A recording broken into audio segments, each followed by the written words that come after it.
আমি আপনাদেরকে বিবেকের কাছে রেখে গেলাম।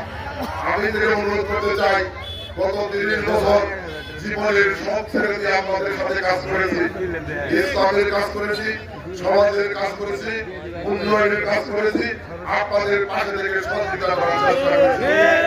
আমি যদি অন্যান্য পাঠিয়েছে আপনাদের কাছে বেশি এসে থাকি, বেশি কাজ করে থাকি, আমার বিশ্বাস আপনাদের কাছে ভোট চাওয়ার হক আমার তৈরি হয়েছে। আমি সেই দাবি থেকেই বলছি, আপনাদের জন্য কাজ করেছি, আগামী দিনে কাজ করতে চাই। এই কাজ করার স্বার্থে আগামী মাসের 12 তারিখ আপনারা ভোট কেন্দ্রে যাবেন। মা বোনরা একটু সকাল সকালে ভোট কেন্দ্রে যাবেন, ধানের বিশেষে ভোট দেবেন। যদি আল্লাহ রহমত করে আমি নির্বাচিত হই, আপনাদেরকে সাথে নিয়ে জামালপুরের উন্নয়নে, জামালপুরের মানুষের ব্যাংকের উন্নয়নে, এই এলাকার উন্নয়নে আমি আমার জীবন উৎসর্গ করবো।